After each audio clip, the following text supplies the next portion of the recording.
Hi, welcome to my happy place. My name is Diane. So today, let's discuss about the battle of the board. Gypsum board versus fiber cement board. Marami kasing nalilito dito sa dalawang construction materials na sikat ngayon. So anong pinagkaibahan nila? Pag-uusapan natin today. So unahin natin sa durability and strength.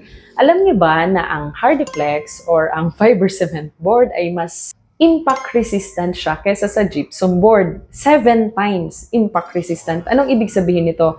Mas malakas yung fiber cement board kesa sa gypsum board. Kaya normally yung fiber cement board ay pwede siyang gamitin sa exterior wall, whereas yung gypsum board ay ginagamit lang siya sa interior or sa loob ng bahay, such as sa ceiling or sa mga partition wall na kaya lang niya yung regular wear and tear.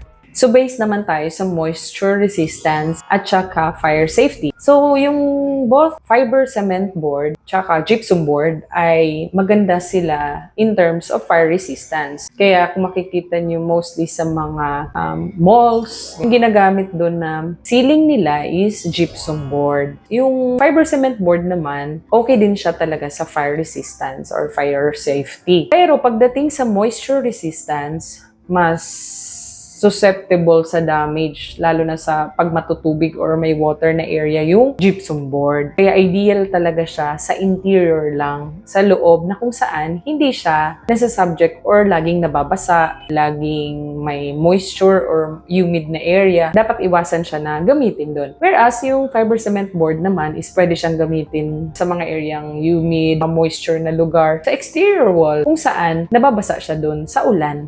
So in terms naman sa installation and application, mas mabigat yung fiber cement board sa gypsum board. 6 times itong mas mabigat. Kapag kinat pa to, gagamitan mo pa yung ng special equipment or circular saw para lang talaga siya itabas or para siya ikat. Yung gypsum board naman, pwede mo lang gamitan ng utility knife. Tapos ang bilis lang niya makat. Yung fiber cement board is ideal siya for pwede siya sa exterior cladding, pwede siya sa walls, sa flooring. Yung gypsum board naman is ideal siyang gamitin kasi lightweight siya sa ceiling or sa mga interior walls. So yung fiber cement board tsaka gypsum board ay meron silang unique strengths and application. So nasa inyo pa rin yung kung ano yung pipiliin nyo. Sa discussion natin, yung fiber cement board is mas matibay siya, mas impact resistant, moisture resistant, and pwede siyang gamitin sa exterior. Pwede din siya sa flooring, pwede siya sa exterior walls,